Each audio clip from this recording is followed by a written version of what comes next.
our guest speaker. Jessica, our guest speaker, I'm sure will address that. Just for the recording sake, I'm going to repeat what I just said. My name is Stephen Lester. I'm the science director at CHEJ, and I want to welcome you to the CHEJ training series.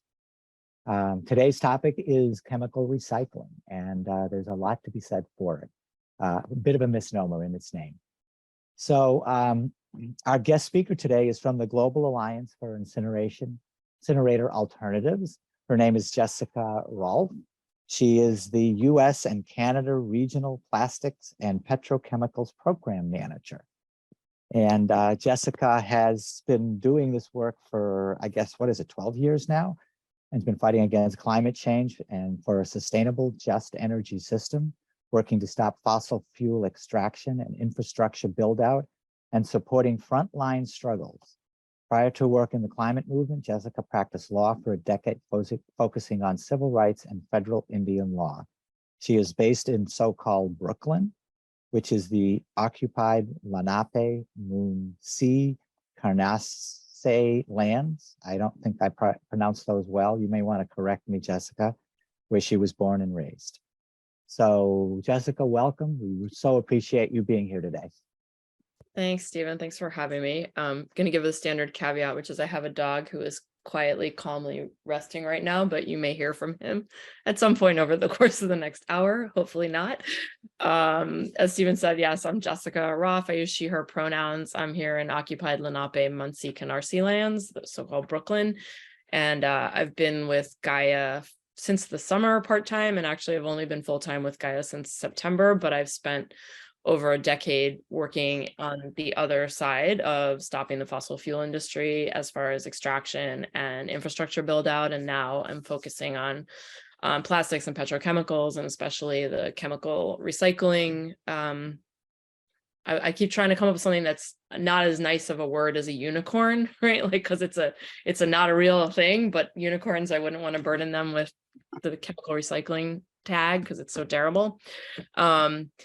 And if anyone has any good ideas, feel free, let me know. So anyway, as everybody here knows, we're at a crisis point with plastics. Can we tee up the presentation? Sorry. Can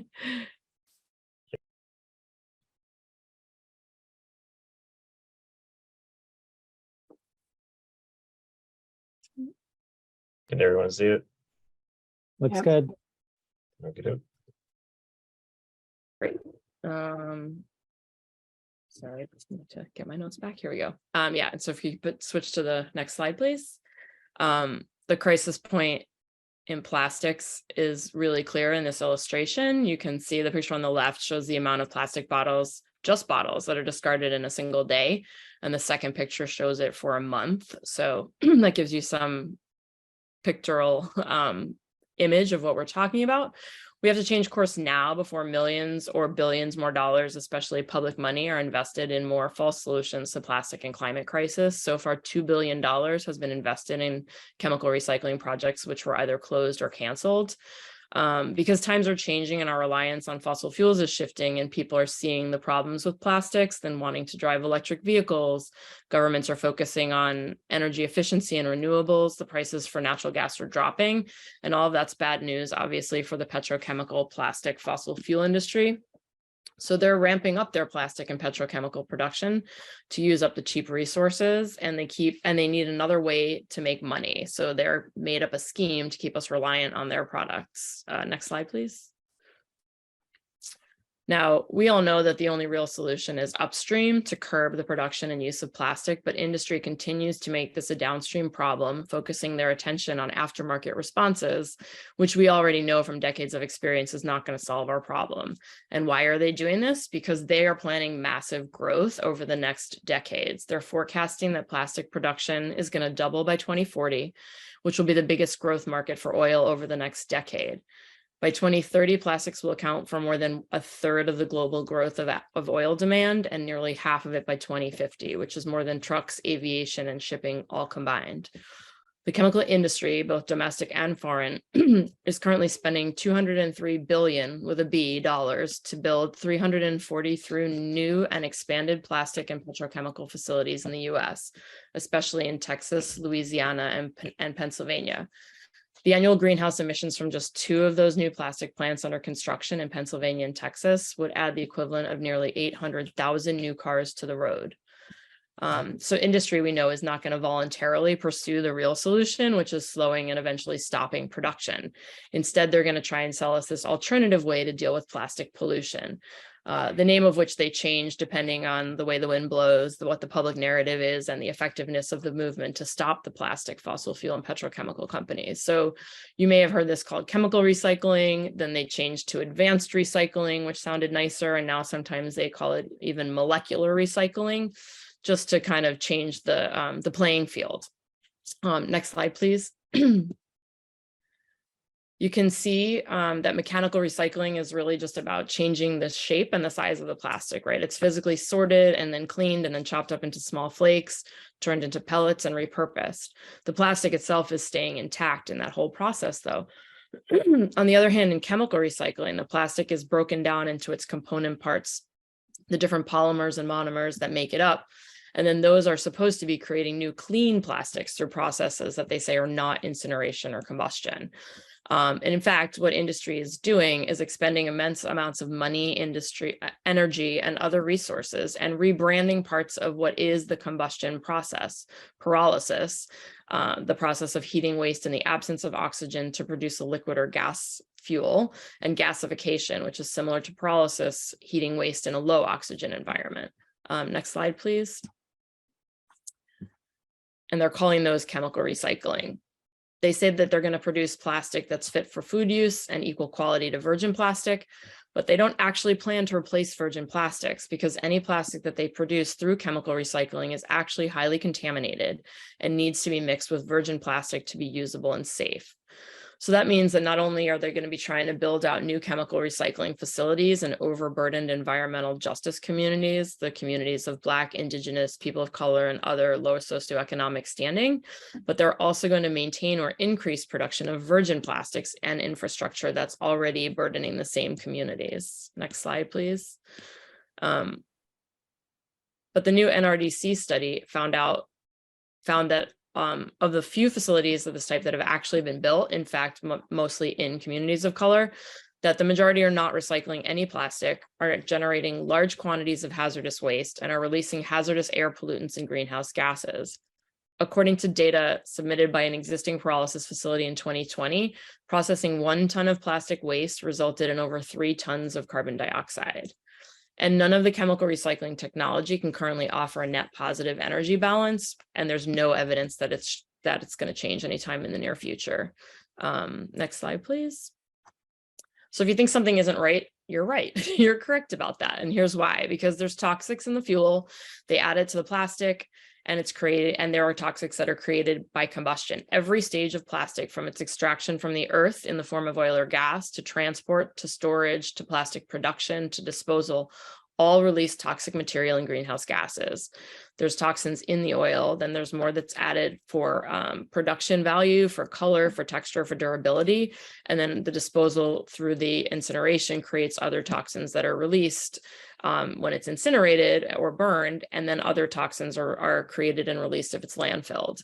So burning plastic is really the equivalent to burning fossil fuels. It's essentially, plastic to fuel is just a more complicated, energy and pollution intensive way to extract and burn fossil fuels and give a little sidetrack detour as a piece of plastic. And so this further enables overproduction of junk plastic and distracts from real solutions. And that's exactly what industry's plan is. Next slide, please.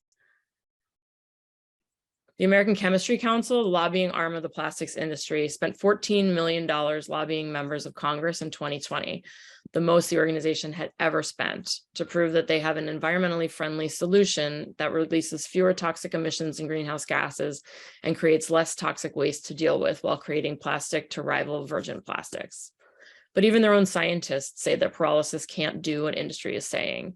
Susanna Scott, who is a chemistry professor at the University of California, Santa Barbara, receives funding from the plastics industry to perform recycling research. And she said that pyrolysis has not proven capable of transforming unsorted garbage into high quality fuel and clean plastic resin. She also said that melting the different numbered plastics together through pyrolysis produces a complex blend of hydrocarbons that it requires a lot of energy as well as separation and purification in order to reuse it. And it typically yields products that don't compare with the quality of the original material. The value is just so low of what's being made. The truth, as we've seen, is that they're not running clean operations and they're not creating clean plastic, which means that emissions standards will be impossible to meet and running operations will be very expensive.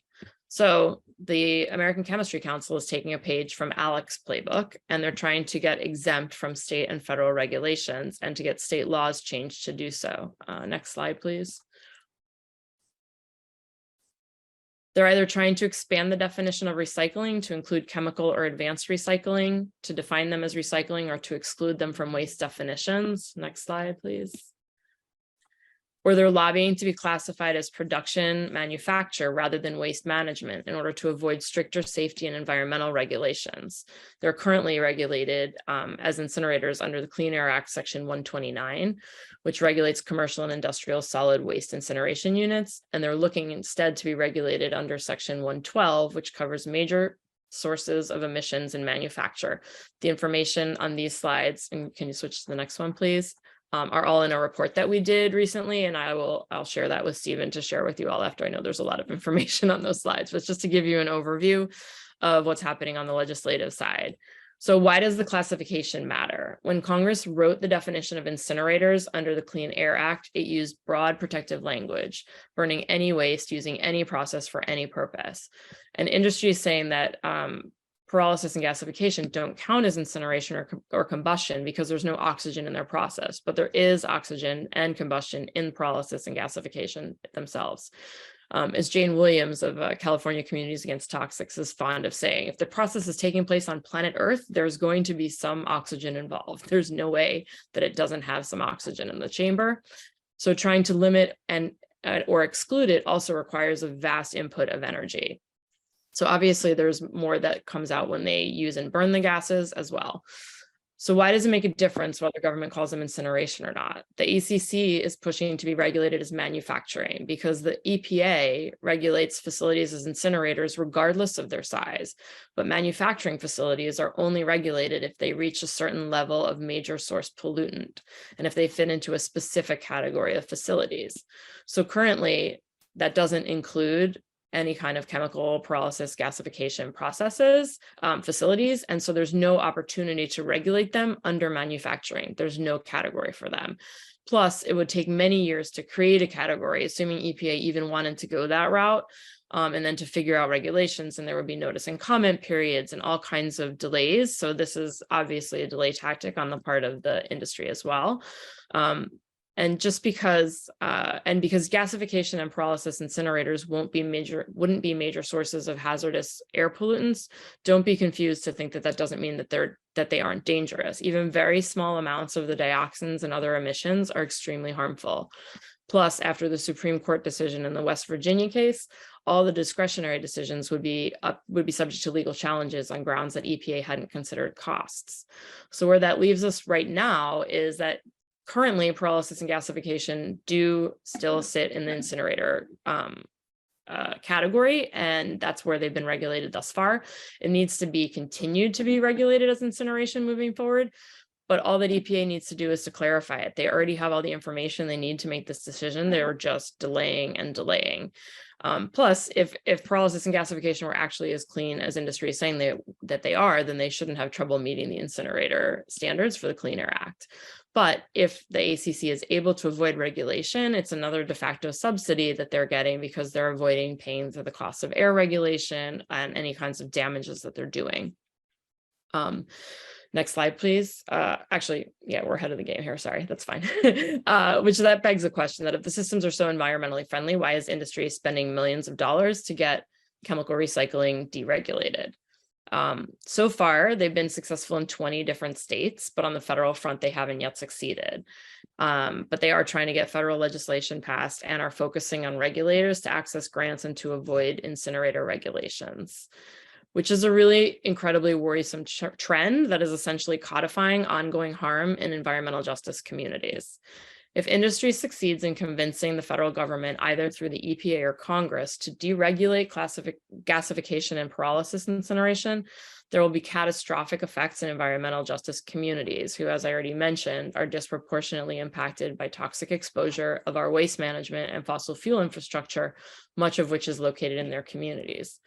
These are incredibly problematic health implications that are associated with every stage of plastics: the extraction, the transport, the processing, the refining, the storage, and the disposal. And as you can see here, plastics contain a range of additives like phthalates and bisphenol, BPA, cadmium, benzene, brominated compounds, phthalates, lead, tin, antimony, and volatile organic compounds, or VOCs. There are concerns about health impacts and of using plastics that are made with these toxic additives, and the incineration of PFAS and other additives will also result in serious health impacts. So just like other incinerators, pyrolysis and gasification plants can generate hazardous compounds, including, but not limited to, the dioxins, volatile organic compounds, and PCBs. The toxic chemicals that are newly formed during the high heat processes, including the dioxins, furans, benzene, toluene, formaldehyde, quite a mouthful, vinyl chloride, hydrogen cyanide, BPDEs, PAHs, and many high temperature tars, and many others. Of that, dioxins are considered highly toxic by the EPA, and they can cause cancer, reproductive issues, immune system damage, and numerous other health issues. Volatile organic compounds can harm the nervous system and cause reproductive issues, in addition to breathing and respiratory health issues, which, as we all know, have also been incredibly dangerous comorbidities in the COVID pandemic. Plus, it also creates things like benzene, which are carcinogens. Pyrolysis and gasification of plastic waste and the final combustion of the produced fuel release all of these toxic substances, and uncontrolled pollution from such processes could pose significant health and safety risks, in addition to, for the local populations, for the for the workers as well. So, and in addition to the negative health impacts, all the forms of incineration, including pyrolysis and gasification, exacerbate climate change. In one industry commission study, they found that in their final recycling process, pyrolysis was worse than burning plastic in a cement kiln as far as greenhouse gas impacts on climate change. And environmental justice communities are the ones most affected, first and worst, by the impacts of climate change too. Next slide, please. Plus, plastic is already the world's 5th largest greenhouse gas contributor. It would be the size of the 5th largest country of greenhouse gas emissions. The problem is that you can't create or destroy matter. So when you put the plastics that contain toxins into the high heat and combustion systems, you're going to get out toxins. They're just in different forms. They can be in toxic emissions, dirty fuels, contaminated water, toxic ash. The new NRDC research found that, in fact, the plants produce waste streams that often get burned, usually in highly polluting cement kilns located all around the country. So they're also trucking them around the country to dispose of them in other places and affect other communities. But none of this would be possible without the public subsidies and questionable economics behind chemical or advanced recycling. A Greenpeace study found that from 2017 to 2020, at least $500 million in public funds was spent on 51 advanced recycling projects in the US. Boise's government, for example, spent at least $736,000 between May 2018 and April 2020 just on supplies for a chemical recycling plan. Chemical recycling got a big boost under the Trump administration, and including a formal partnership between the Department of Energy and the American Chemistry Council in order to scale up chemical recycling technologies. And actually, as I was preparing for this today, I also stumbled upon something from the Government Accountability Office singing the praises of chemical recycling as well that I was unaware of until today. So we're going to have to do some digging on that too. The Department of Energy has given $14.5 million in subsidies for chemical recycling research so far. And this is all particularly problematic because all of this money is going into systems that have been failures and about which public knowledge is really limited. Industry is super secretive about their facts and figures. There's no transparency or accurate industry data, and the technologies have not yet been fully tested. So we all have to remain aware and keep our radar engaged. If it seems off or impossible, it probably is. When it sounds too good to be true, there's a reason for that. We have to fight back against all of their money with our best resource, which is people power, because people power and industry's failure to live up to their promises can actually stop the future build out. For example, Brightmark has a facility that they're operating currently in Ashley, Indiana, and it received $185 million in state bonds. Last June, Brightmark announced that it had planned to build a 5.3 million square foot site in Georgia for chemical recycling using pyrolysis.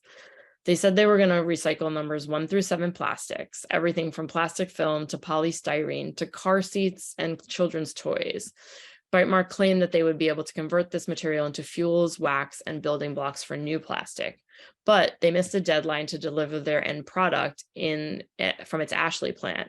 And that was a condition of the contract with the Macon-Bibb County Industrial Authority. So after significant pressure from community and environmental groups, plus Brightmark's failure to deliver and show that they could meet demand, the Macon-Bibb County Industrial Authority terminated the contract. Next slide, please. And here's some questions for you all to help out in the fight. And if you hear about any proposed chemical recycling or pyrolysis or gasification facilities, or if you get wind that things that industry is sort of checking out your town, the important questions to ask them, and which we're still trying to gather all of this as information, obviously, is what is the type of technology that they're going to use? Has it been proven to work under real world operating conditions or just in a laboratory? Has the process been employed at scale elsewhere? What's the energy balance of the process and how is it going to be measured and tracked? How much goes in and how much comes out? What's the carbon balance and how will that be monitored? What are expected emissions and how will they be monitored and reported? What types of feedstock has it been tested on? How much feedstock will you need to be sourcing, and where will it come from? Which communities? What are the outputs of the process, including main products and byproducts? How will ash, wastewater, spent solvent, and residual waste be managed and tracked? Will any of the residual waste be sent to incinerators or cement kilns? Are the products to be built on site or transported to different locations? How will the emissions be monitored if they're off-site? How will the projects be funded? If it's through public funding, are there other projects that could have been funded for the community to move towards zero waste? Was there community engagement? How close is the facility located to marginalized communities or populated neighborhoods? Are there any concerns about causing disproportionate harm to environmental justice communities? Next slide, please. So we have to be vigilant about the state and local proposals and push the federal government to make sure it isn't cheerleading these technologies and funding them as viable solutions to the plastic pollution crisis, when in fact they are adding to both the plastic pollution and the climate crisis. Plus, investing in new facilities that will continue to increase emissions and plastic pollution and exacerbate health issues and the climate crisis means locking us into these false solutions for 2 to 3 more decades, which is the return on investment on that kind of infrastructure built out. We don't have 20 to 30 years to delay implementing real solutions, let alone adding to the crisis. So industry is looking for financial and regulatory subsidies across the board at the state and federal level. Exemptions from regulations from having to pay for externalities are de facto subsidies and incentives. Subsidies and incentives that have also been propping up the fossil fuel part of this industry for years, and is a big part of the reason why natural gas and oil are so cheap. We can't afford to have another part of the polluting industry upheld that way. So we need to get the EPA to issue their 30-year overdue regulations for incinerators, and they have to continue to include pyrolysis and gasification so that they remain regulated under the Clean Air Act. The EPA also included chemical or advanced recycling in its landmark 2021 National Recycling Strategy, and we're working to get that amended and to have it made clear that no funds intended for recycling or infrastructure should be given to gasification or pyrolysis, nor should any other EPA or DOE funds. Public money should obviously be invested in the public good and the public future in sustainable and healthy ways. And we have solutions that we know work, like zero waste communities and building out, reusing, and refilling stations. The EPA's inaction on regulations and action in funding false solutions is keeping us on the road to climate chaos and continuing to perpetuate environmental racism and injustice in environmental communities. So we need everybody to get involved to ensure that the EPA does its job moving forward. And that's it. That's excuse me, that's great, Jessica. Really a terrific presentation, lots of good information. And I love the questions that people can take back as they see these things popping up and use. I just would like you to clarify one thing. It's not really a clarification, it's a repeat of one thing, because I think it's so important. You talked very early on about the first step in the burning process, when they take the so-called recycled plastics and they mix it with different things. Can you just go over that a minute, and then we'll open it up to the group for questions? Sure. There's a few different ways that they're talking about doing advanced recycling, right? And so if you want to, you can go back to the slide with the toxics in and lots of energy in. There's these different processes where they have this pyrolysis chamber, and they're saying that they're keeping out the oxygen. But obviously, as we see, that can't really be the case. So there is even though it's a small amount of carbon dioxide and a small amount of oxygen, that's part of the process in there. They also have a process called solvolysis is another thing that they've been touting, which is a solvent-based breakdown of the plastic. And then that's supposed to get, again, changed into new plastic materials. But that also has even more toxic chemicals that are involved in it. And it hasn't been, and that's not even been shown, I believe, to be effective, even as effective as the pyrolysis and gasification, which are not very productive in the few situations where they have been creating plastics out of it.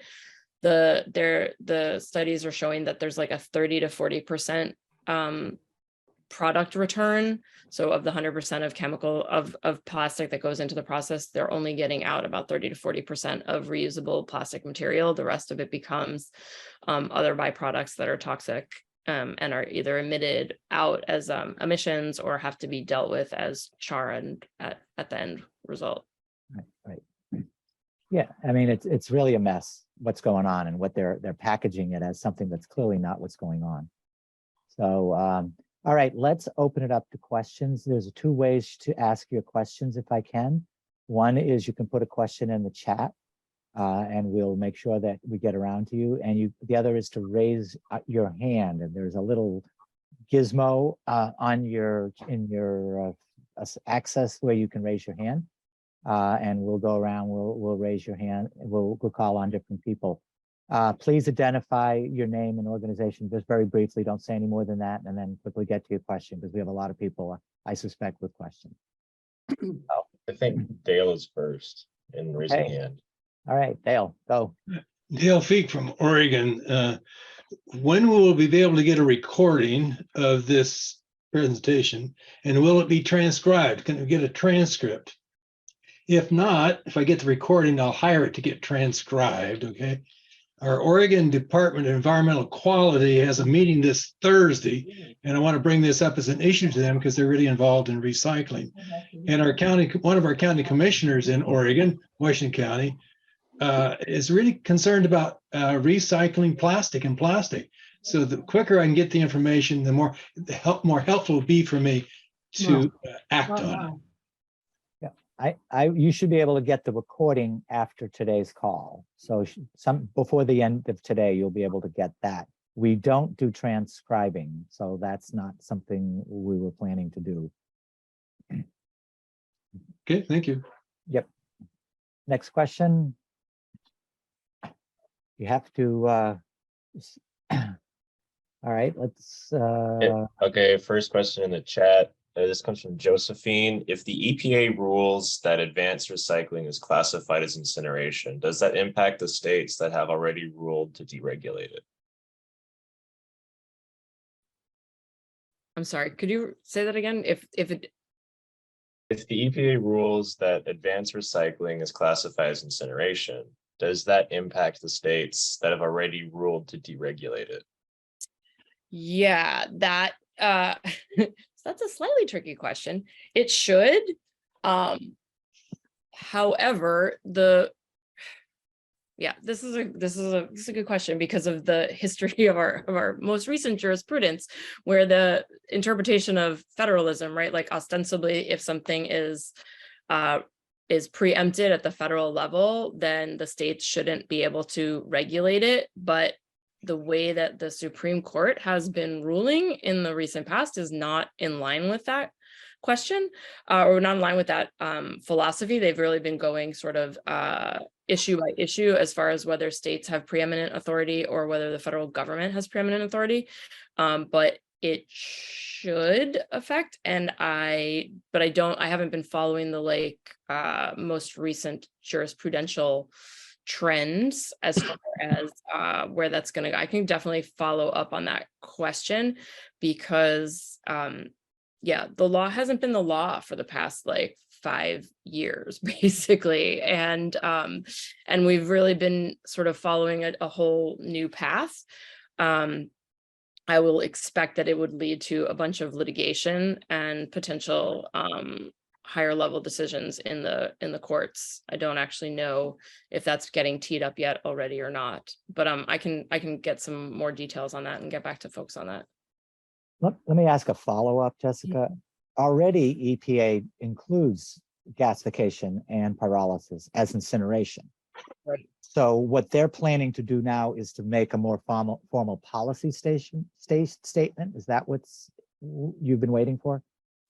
We're waiting. Well, all of their emissions standards are 30 years overdue as well. So the standards that are out there are not as helpful as we need them to be. And yes, we need them to formally include pyrolysis and gasification, and to be able to then to fit into the category clearly, because they're so outdated right now in all of their regulations and policies, and because all of the states are changing what they're doing or making these preemption laws themselves. So ostensibly it should be a corrective measure, but I don't know, I don't really know what the courts are doing these days. So yeah. Okay, great, thanks. And now we have Martha Kelly.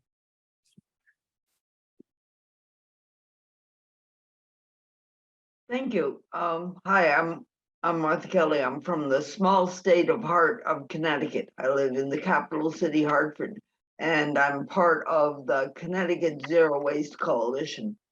And we're grappling with these same issues here in Connecticut. And the force of the lobbying effort is enormous, to the point where my political party, the Green Party, I feel like its electoral year was affected by possibly industry support for candidates. But I want to make a small observation that EPA is also looking and supposedly considering revising their hierarchy of in the area of waste. How we always said reduce, reuse, recycle. Well, they've got a formalization of that's under reconsideration. But legislatively, locally, Connecticut-wise, this whole issue involving advanced recycling or chemical recycling, whatever you want to call it, it has concerned me for the whole past year, and I'm sure will continue to. And it's getting mixed in with the issue of advanced producer responsibility. So I don't know what I can ask you about that, but I urge you to stay in touch with local efforts towards zero waste and so on for the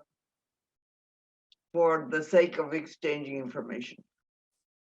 Yeah, just so that you know, we are a member-based organization working with groups all across, the world, but I'm working with the US and Canada. And so that's exactly what we're trying to do, is to be connected. We have zero waste programming and petrochemicals to try to, stop the fossil fuel industry and plastics industry. And And the whole purpose of the organization is to be supporting the frontline member organizations in their struggle. So that's Right. I used to be part of some 3 or more of your email streams back when I was when Connecticut Coalition for Environmental Justice here in Connecticut was more robust with regular meetings and so on.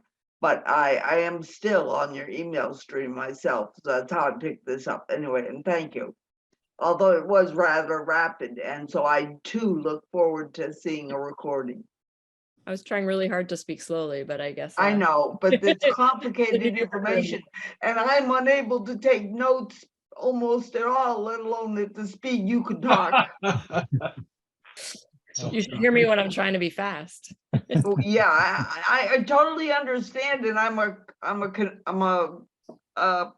dyed in the wool note taker, but I've had 2 strokes and one affects my dominant hand.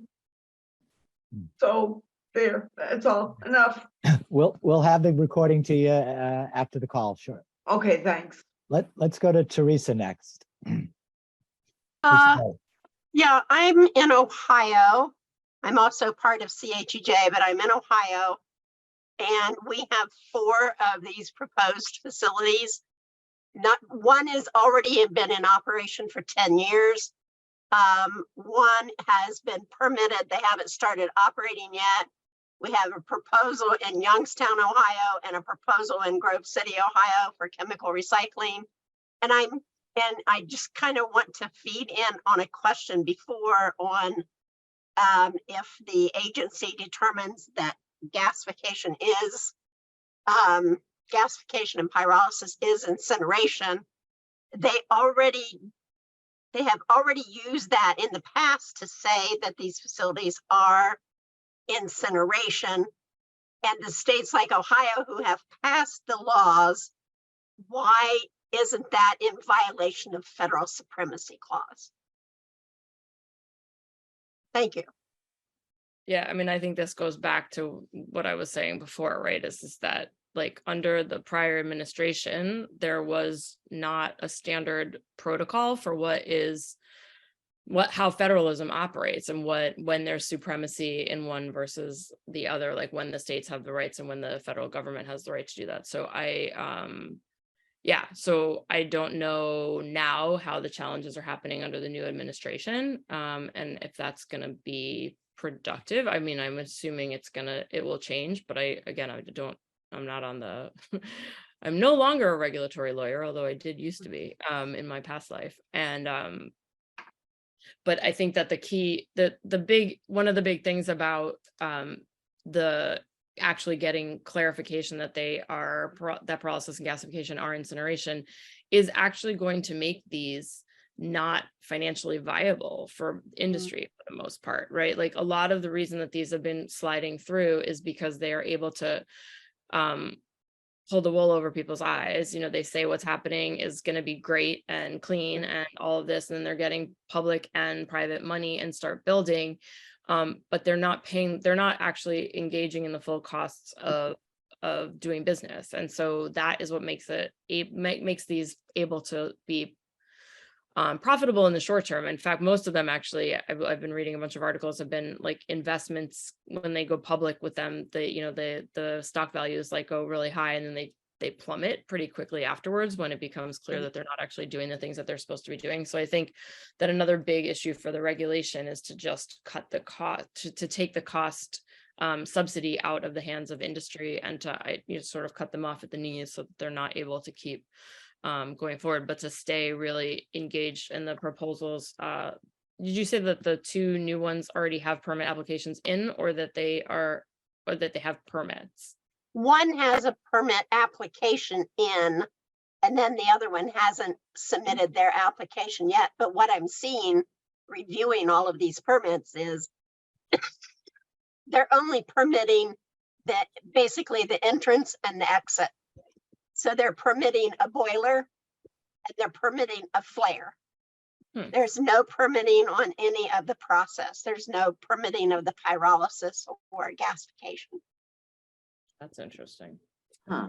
Yeah, it's kind of a new strategy that they're taking up. Certainly we're seeing it in Ohio. I was gonna say it's Ohio. What? Yeah. Yeah. So they're parsing out the segments of the normal permitting process. They achieve one permit and move on. And Right. so people, it's just another way they're tricking the public and fooling the public. Right. I kind of wanted to get some questions in from the chat answered. So Cynthia Walter asks, are any groups working on writing new example legislation to walk back the laws in the 20 states that already declared AR/CR as manufacturing? I am not yet aware of any of them. It was something we just started talking about recently, that I was just thinking about recently. I think that makes a lot of sense. I mean, I think that the key is to have as many to sort of take the ACC and ALEC rule book and like flip it on its head, because what they do is they have model legislation. I mean, there is legislation. I mean, there's ideas of what legislation looks like. That's good, right? Like Earth Justice has good language and things like that, but I don't think there's been a concerted effort yet to overturn everything. It's been a big energy. Before I started with GAIA, there was a big report on just gathering all of the legislation and tracking what had happened with it over the years until currently at now where we stand at 20 states. But I think that the next step will be to try to change, especially in state houses that have shifted. I don't know how things have all sort of shaken out yet from the elections. And I know there's obviously still some electoral counting that's happening in places, but if there's flips in state houses, there's probably a lot of opportunity for that kind of work to be happening on the ground as well. And then part of that same question, because it was two questions. And the second one is, what is your view of AR systems that claim to use solvents like PureCycle? Yeah, so solvolysis again hasn't been actually operated at scale effectively anywhere, and PureCycle is not doing what they say they're doing either, right? So far, none of the operating facilities have been able to create at scale what they said they were going to do. Agilix was the one that was operating the best, quote, so far in Oregon, and they were carting off half of their stuff to cement kilns to burn. So in fact, the process doesn't do what they say it's going to do. And I think the bigger issue really is that, like, we're not opposed to technology. Technology is good. It can be really helpful. And we know that the solutions to this problem we're not going to tech our way out in the next 5 minutes to be able to deal with the problem of the plastic crisis, right? We have to start going back to systems that have worked for hundreds of years and have been effective. We need to be making things that are reusable. We need to move away from single use, either by plastic or other materials. Like putting another substitution into a system that is broken is still a problem. And so we need to be investing money in zero waste cities and community engagement in zero waste cities so that we are, pulling more waste out of the waste stream, putting things into mechanical recycling and into composting, and creating vibrant and usable reuse and refill economies, which will create loads of jobs, invest money in local communities, and really be healthier for everybody from the entire course of the path that we're dealing with. And solvolysis is another sort of red herring right now, I think. I mean, like, they're still playing with it and they still think they're going to do it and they still talk about it, but it's not actually viable at scale. And it has tons, and it has a lot even more additive toxins, because the solvents are made to break down material, which means that they destroy things. So that's like, we're putting more of that in, and then we're going to be contaminating more water and creating more waste streams on the way out as well. Jessica, do those include any chlorinated solvents? I don't know the answer to that question. Okay. Because obviously that would change the dynamic as well. Right. I don't know. I'll have to look at that. Chlorine. Yeah. Okay. And then- Let's go to Dale Hunter and then go back to chat. Two comments. I noticed on your slide, Teresa talked about Ohio. I think on your slide, there was a plant in Oregon. So I'd like to know where that is. If you can let me know. The second thing is, I said I'd transcribe this, but you talked very quickly, and it appeared, Jessica, that you were talking from a transcript.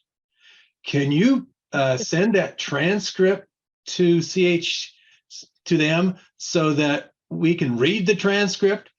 It cost me money to get it transcribed, and it won't be as accurate as what you read from. So can you send that so we can read the transcript? And then what I'd want to do is transcribe the questions and answers. It costs me money to do that, but your questions and answers not in your transcription, what you just read. Right. So if I can get the recording, I'll do the transcription of the question and answer. But if you can, it'd be very helpful to read what you just wrote, to read what you just read from. I can check on that. I assume I can. I mean, I would hardly say what I had was a transcript, but yes, I have notes. Well, whatever you read from, right? I mean, you had a lot of, you read quickly, but I don't think that was all memorized. I think you read from stuff, right? For the most part, yeah. Yeah. So if you could share that, that would be helpful to me in my activism. So if you can, Jessica, we can talk Yeah. about that after, and you can Sure. send what you think makes sense. Yeah. And it's, Agilix is in Tigard, Oregon. I don't know where that is. What I said, say that again, please. Tigard, Tigard. Oh, Tiger. Yeah. Oh, really? Because Because that's Washington County, where I'm from, and the county commissioner represents that Tigard area. That's very helpful for me to know that. What's the name of the company? Agilix. Can you spell that for me? Yep. AGILYX. AGILYX. Yep. I will check that out. Mhm. Thank you. Hunter, let's go back to chat. And then I have a comment that I'd like to get in before we go too much further. Okay, so Rick Gallagher asks, does GAIA support bottle bills? Virginia-based environmental groups won't support a bottle bill since the returned plastic bottles might be used in chemical recycling. So we are stuck incinerating or landfilling plastic bottles. Oh, that's interesting. I mean, I think I don't know. I think each bottle bill stands on its own. So I don't think I can make like a blanket statement about that. Some are good and some are not good. We definitely support increasing the amounts of bottles that are able to be, taken back off the streets and increasing. We just signed on to the Beyond Plastics letter to expand bottle bills, the New York State bottle bill to include hard liquor and wine and those kinds of things. Like anything, legislation can be well done or not well done or have set, little loopholes or what have you in them. But in general, yeah, I think we support, any measure that's going to help get new plastic production stopped and, moving towards a circular economy. It's also still temporary, right? Like mechanical recycling is just one piece of the puzzle, and how it works in different places is better and worse. And we have to use the full, all the tools that are available to us to change all of these systems out. But I do think that they've been shown to decrease plastic pollution immensely across the country. And there's been lots of changes in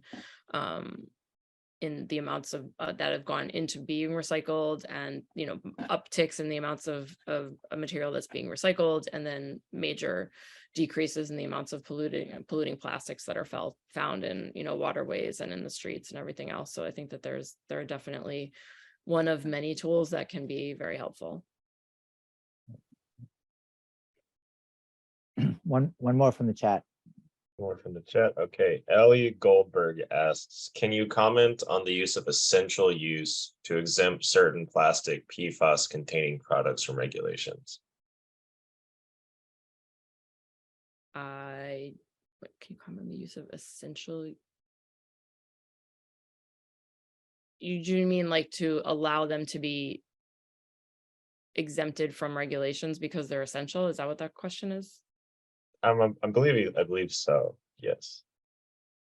Yeah, I mean, I think that there are things that, we have obviously a whole medical industry that is reliant on plastics, and that's not something that we're going to be able to like pull away from, not in the near future, at least. I think that generally speaking, though, all the plastics and sort of consumer plastic should fall under all of these regulations.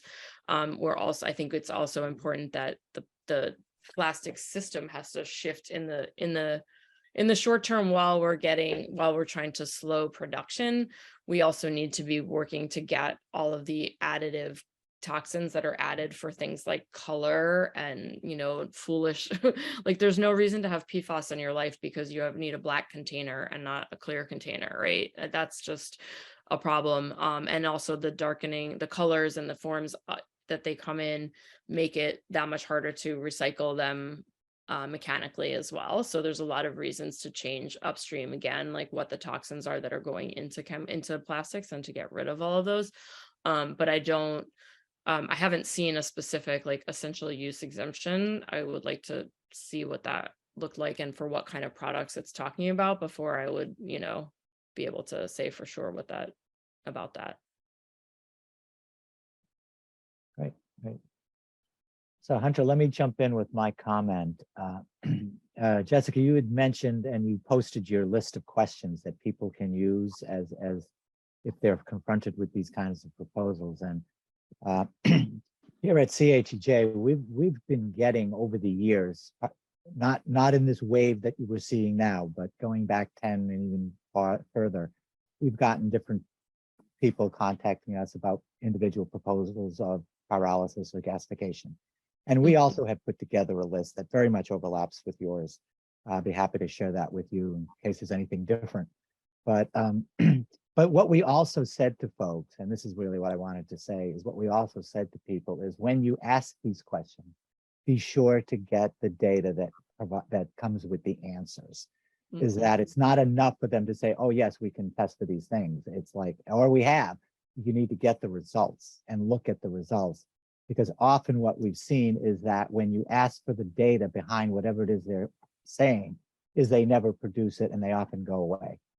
So like, it's very important to also gather that specific information that they're using as the basis for a lot of their arguments. So yeah, agreed. Sorry, and it's funny. I said in that there was no transparent data, but I didn't circle back on that. That's actually a point that I've been making. And yeah. Neil Tangri, one of our founders, talks all the time. It's like data. Like show us the numbers, show us the money, right? Like what are you talking about? Because they have these very pretty websites and pamphlets that say, all of the magic that they're gonna do, but yeah, these guys are like salesmen. They can sell you cars or they can sell you gasification, and it's not any different to them, but they don't know anything really about the technology. And when you get into the details, it really falls apart for them. So, yeah, it always reminds me, I don't know how many people are South Park fans, but there's a South Park episode that my old office mate used to refer to all the time where the kids are like, they have this big money-making scheme that involves stealing underpants. It's like, and the thing shows like, it's the first box says steal underpants, then there's a box with a question mark in it, and then the next box says profit. It's like, and what happens in the middle? Nobody knows. There's no answer ever. So it's like if you put it in a closed box, nobody pays attention, or that's what they're hoping. And the fact is that the amounts of money that are being thrown around make it that much more compelling for people and regulators and legislators to not pay attention, right? Or to not ask the hard questions because there's so much money. And we all know that plastics is a problem, and we all know that it's a hard one to deal with, right? There's not going to be any easy solutions. There's going to be multifaceted solutions to curbing plastic, and a lot of them mean changing our behavior. It's not our fault. It's not the end use problem, right? It was created by the industry who knew recycling wasn't going to solve the problem then either. They've known this for 50 years, that this is what they're doing is just buying time. But the fact of the matter is that those are the questions that people don't want to ask and they don't want to answer. And elected officials who have to be reelected really don't want to say unpopular things like that. And and that's the problem. And so then people want to believe that there's going to be a quick fix, easy answer. But the fact is that we're not going to have like a magic box that's going to solve all the problems. It's just not going to be that way.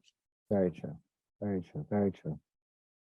Let's go to Lynn, and then there's more questions. Oh, let's go to Lynn first. I don't have a question. I want to tell you about our advanced recycling or chemical recycling company. It's called Sobey Energy Solutions. They want to come from Dublin, Ohio, a very rich area, to Youngstown, Ohio, a disadvantaged area. TRC, I wish people would look into this company. It's some type of environmental planning company for utilities. I guess they wrote their plan out for them. We have our Public Utilities Committee of the Youngstown City Council Chairman working part-time for TRC. So I pointed it out at the public meeting that that is a conflict of interest. He denies that. Sobe says to us once in a July 21st public meeting, and then again in an October 12th public meeting where people were really reaming him. And he said that they are going to superheat chopped up tires and recycled plastic, and they are going to create syngas, new plastic, and carbon black, and they're going to mine cryptocurrency. I'm sorry. Jessica, you have a comment or? I mean, yeah, I mean, I don't know. They're all terrible ideas, you know, and it's all these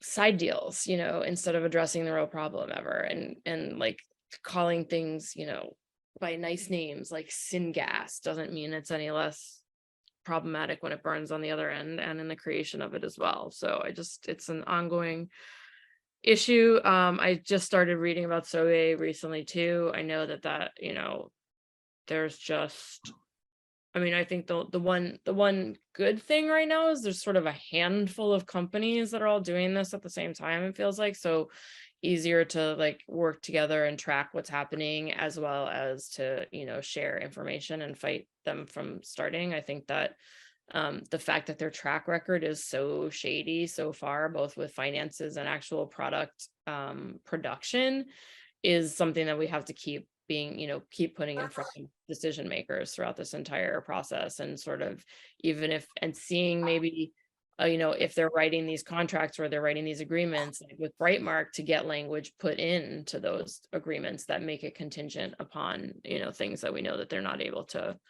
follow through on. But yeah, it's relentless, really.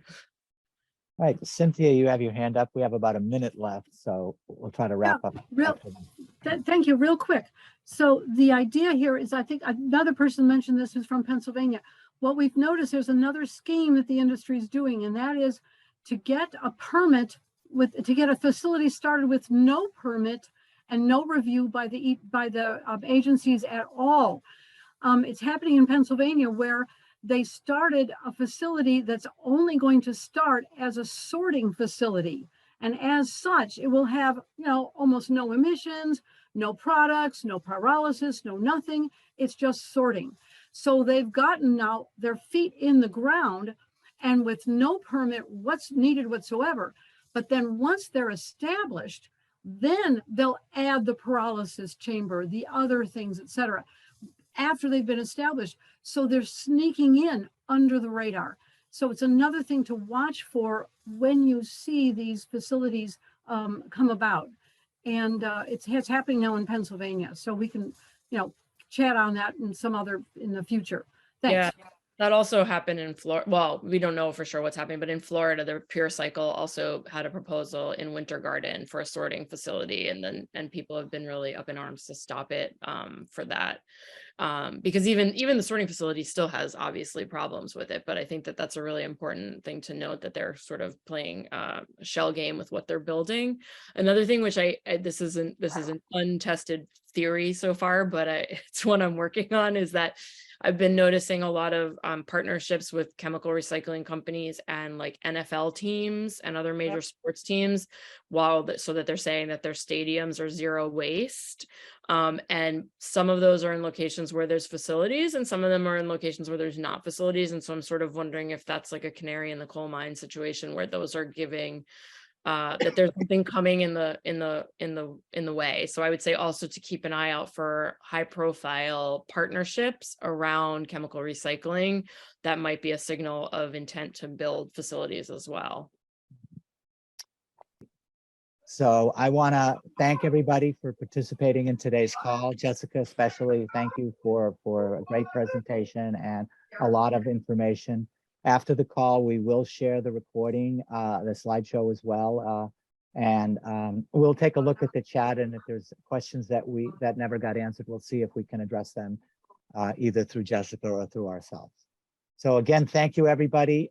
This is our last training call for the year. We don't do one in December, but we will continue the program next year, and all of you will get notifications of those calls as we set up our schedule for next year. Thank you all. Thanks, everyone. Thanks for having me.